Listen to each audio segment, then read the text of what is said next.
Hey everybody, Cam here. Welcome to this video inking and intro. Originally I was just going to do commentary over the drawing section, but then I thought how fun would it be if I did commentary Hey guys, over Cam my here. intro. I've decided to start using my YouTube channel. So here I am put up talking. videos, tutorials. If you have questions, you can ask them, and I'll try and make some videos to answer those questions. Oh, eyebrows up.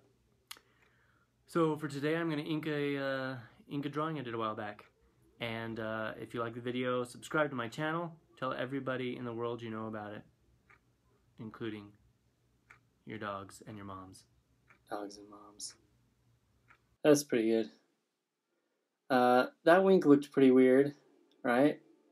I don't think I've ever seen myself wink before, and turns out I'm not really not good at it.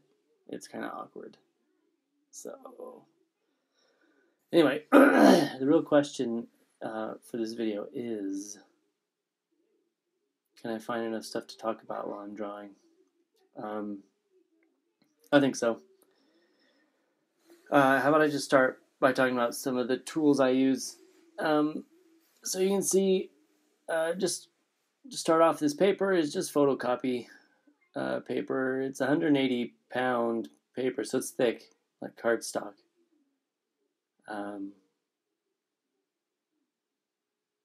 But it's good.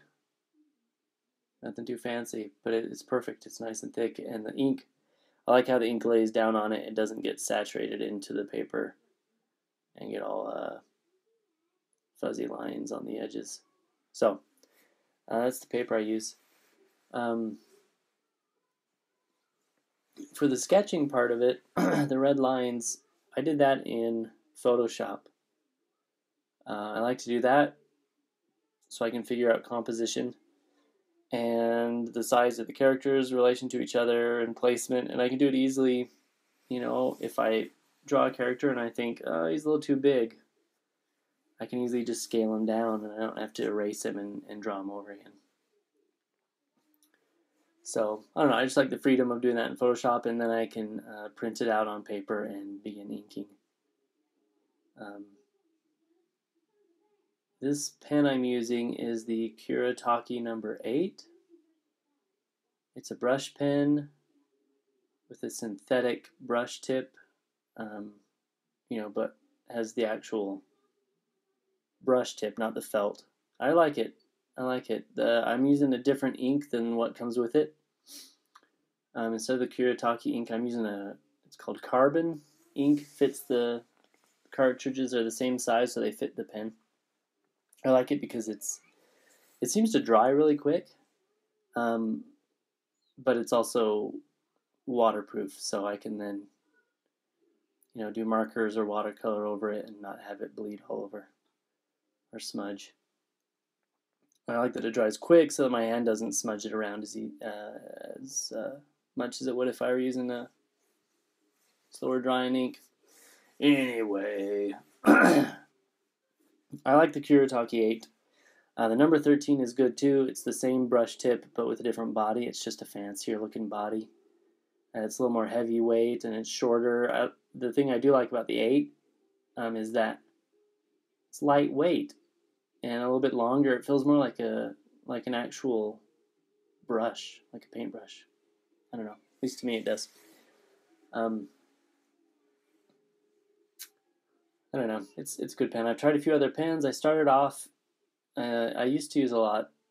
I used to use Micron multiliners a lot.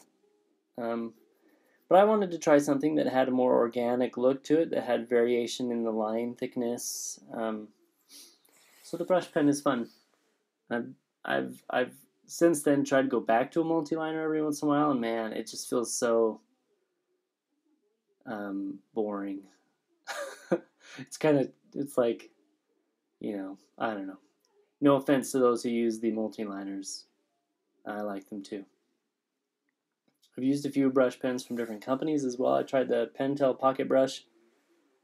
There's a Pentel Extra Fine Scientific or something. It has the blue cap.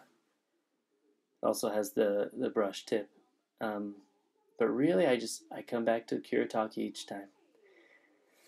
My number 13 brush that I had, I like it as well. It's all fancy with the case, or I mean the actual body of the brush is all fancy.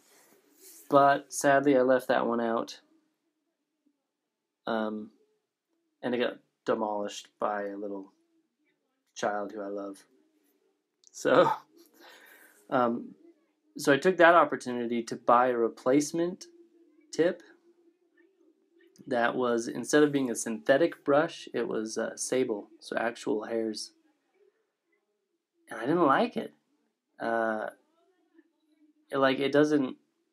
I have a hard time keeping it a nice pointed tip. It tends to get all flat on me, like flattened out, and then I have to roll it on a piece of paper and make it pointed again. And the ink seems to come out a lot thicker, a lot heavier, so I can't get as thin of lines with the with the sable tip as I can with the synthetic. So anyway, there's a little tools talk. I also do a lot of inking digitally. Maybe I'll do a tutorial or a video sometime where I'll show you my inking digitally. Most of the time nowadays I'm using Manga Studio, whatever you say it, for digital inking. Used to use Photoshop a lot, and sometimes I'll still use Photoshop. So anyway, there's that. So I thought it might be interesting as well to talk just a little bit about how I got into illustration, my art background, I guess. So, and talk a bit about something I learned along the way. I used to draw a lot when I was a kid. When I was in elementary school, that was like my main thing that I would do, was draw. I love drawing little cartoon characters and animal characters, I still love drawing animal characters, as you can see. I was really inspired as a little kid by Garfield, and I would draw my characters with those big round oval eyes.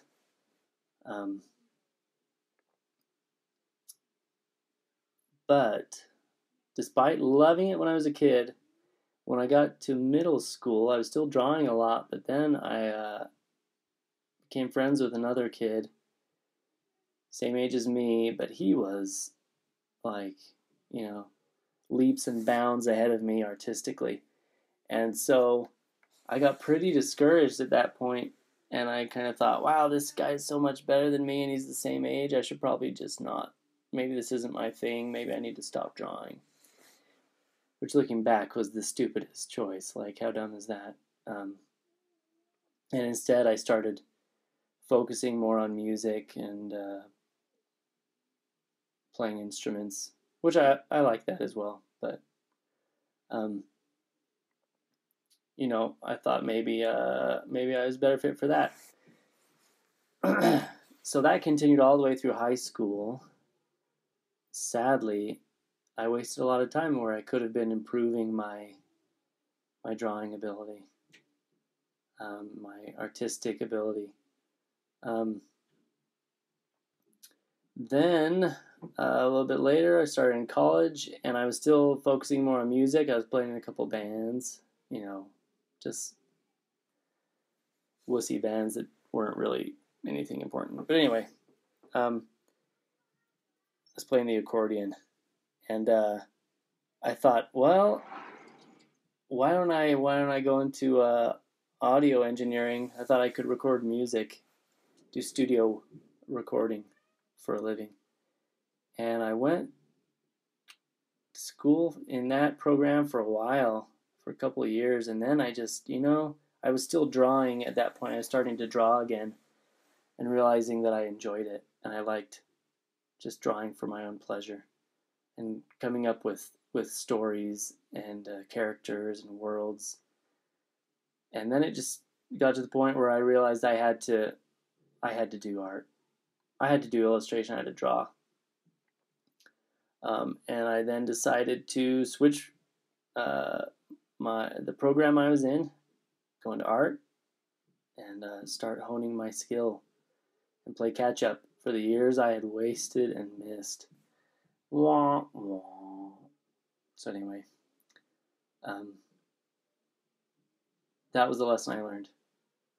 Don't give up and compare yourself to others, and stop doing something just because somebody else is better. Because you know what? There's always going to be somebody better. There's always somebody better than me, right? So here you can see I switched pens. This is the number 13 I was talking about. This one has this, and this is the one I put the sable brush tip on. And I started using it because I thought, well, it puts out more ink and it lies flat after a while, so it'd be great for a big, thick area. But then after a little bit, you'll see I started getting all nervous that I'm going to ruin it, because at this point, I hadn't used the sable tip that much, because I was struggling with it, so I hadn't used it too much. And I get to this point where I think, oh no, I'm gonna ruin this tip, doing all these big fat areas. So then I switch over to this old beat up Pentel pocket brush that I had. So it's crazy, right? Like I had to protect the well-being of this brush, even though it wasn't working for me. But I'm sure, sure something I would just have to get the hang of over time. Just some practice, I'd probably get better handle on that brush tip. So inspiration for this piece, I don't really know where it came from, except that I like pandas. I like drawing mythical creatures, so you got that crazy rabbit winged long-tailed thing, and I like Asian cultures, so there's obviously that in there, some of that theme. And then I decided I should probably try and draw a girl, because that's my weakness. It's my bane. I can't draw women very well. So I thought I'd try and tackle something I'm not good at. So anyway, that's the inking. Here's just a look at the final inks. Thanks again for watching the video. Hope there was something insightful, or that it put you to sleep for a nice little new. And go ahead and put some comments below, things you'd like to see in the future. And if you liked the video, subscribe to my channel. Thank you.